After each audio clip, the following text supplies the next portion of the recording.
Hi guys and welcome to my YouTube channel. Today we're going to talk about something that you have all expressed your interest in. I've been asked again and again in the comments below. Secret, I've never actually been asked about this. But yeah, again and again and again, people have been asking me, are you going to sit your MRS? Are you going to sit your MRCP? Are you going to sit MSR? Are you going to sit your MRCS exam? Surely you want to become a surgeon, right? The cool people with knives and cutting flesh, all that cool stuff, right? Are you going to sit that? Have you sat that? When are you going to sit it? Well, guess what, lads and lasses? I've sat the exam. I sat the exam in April, and it was a bit tense because I decided to actually sit the exam on the day of the deadline of the booking. So I only ended up having around a month basically to study for the exam. So it was quite a bit of a grind. I sacrificed 1 month of locums. 1 month. 1 month. Ow. Oh god. Oh good you slap. But yeah, I sacrificed that 1 month. That plus the price of the exam, which is like £500-600, some expensive exam. This exam, it proves to be very, very expensive. So it was tense. They took like over a month to reveal the results of the exam, and it was quite a tense time. Very tense. I mean, if I had anxiety, I would have got very anxious. But yeah. So I recently, last month, a month before, found out that I had just about managed to scrape and pass the exams.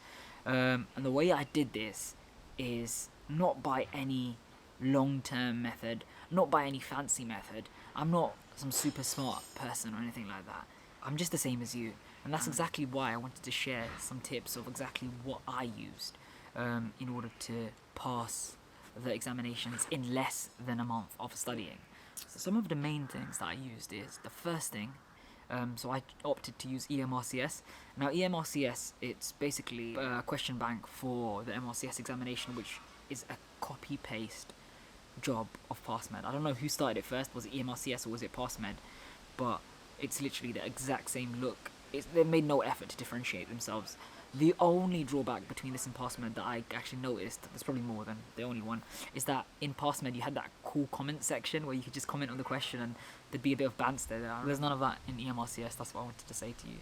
But the reason why I think EMRCS is a brilliant platform to use to learn is because you learn by doing questions, and a lot of people, they find this as the easiest way to learn when there's just so much content to cover.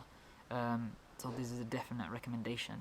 And the other important thing about the MRCS is, just like past medicine, is the textbook. So the textbook gives you so much information, and if you were to do the question bank a few times, then you'd be in a good stead for your exam, and that's if you actually understand the concepts. So there's no point just clicking through the questions without understanding the concepts, but I guess no one would actually just do that. And I'd say try to cover it at least 2 times. If you can a 3rd time, that's brilliant, but try and do it at least 2 times. The next thing that I wanted to say is, I have no idea what the difference between, I don't know. So that's how clueless I am for anatomy. I didn't know what the difference between a tributary and a branch was. Yeah, but because I had no idea about this, what I decided to do is to sign up to Ackland's Anatomy and just basically go over all of the videos. Now, one thing that I have going for me, which is a bad thing, and I'll talk about it in a different video, is that I watch videos very fast. So it took me about 3 days to complete the whole of Ackland's Anatomy. Obviously, if you're watching things at faster speed, you're not going to be absorbing as much as you would do at a slower speed. That's why I said it's quite bad. But the reason why I wanted to get my head around Ackland's Anatomy is just to give me a brief idea about the human body so I could navigate. Now, Ackland's is not going to give you the most detailed anatomical knowledge of the body, but it will give you a very good start. And the thing that I really, really like about it, it's a video atlas. It shows you everything by videos, and they've got different specimens for different stages.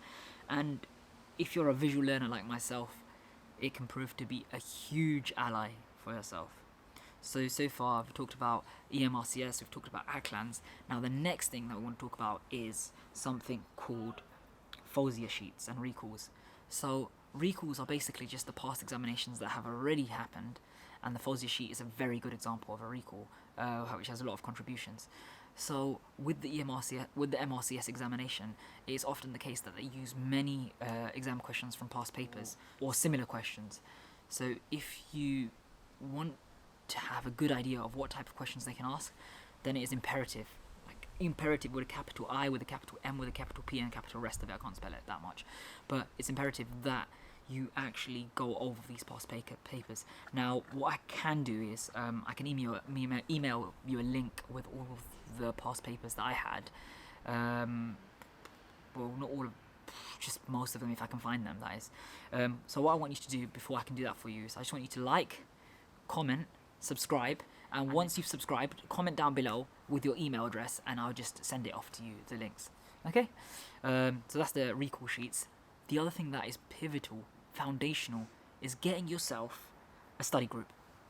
Now, the reason why I say this is because sometimes with these past papers, it can take time to find out what is the right answer, what's the wrong answer, and it just gives you a bit more accountability. I'm sure like not everybody needs a study group, but study groups are a tool which has been proven to be useful. The next thing that I want to talk about is that there are some tougher questions. There's a past test book and it has some really tough questions. They can help, but they will destroy your confidence. Though they can help because they're really tricky questions, and if you're able to answer these questions, then the MRCS questions will be like a walk in the park for you. But they can destroy your confidence because they are hard. Some of the other tools which I'd say may be useful is making sure that you give yourself an adequate amount of time. So most people say 4 months for the examination. Like I mentioned, I did my 1 month, but in my 1 month I made sure to plan that I had enough leave during that time. I'd use all my leave of the rotation. So yeah, just prepare well. Now I just want to summarise the things that we've talked about. So EMRCS, literally a lifesaver. Recalls, including FOSIA sheets. Oh my days. If I didn't do them, then like I have no idea like what would have happened. I do. I would have failed. The third thing is Ackland's anatomy. Just for giving you, if you have no clue about anatomy, for giving you a brief overview. The fourth thing was these past test books. The fifth thing was looking at study groups, and the final thing was actually giving yourself adequate amount of time. They usually say 4 months, but that's if you're not putting leave. If you put in leave, you can do it in a month. And the reason why I say you can do it in a month is because I've never been a high performer. I'm not like the highest achiever, but I've done it, so there's no reason why you can't do it. Yeah. Now I've been talking at the camera for like 12 minutes. I'm probably going to delete most of this. But peace out and good luck. Well, literally, good luck, fam. Get out of there, fam.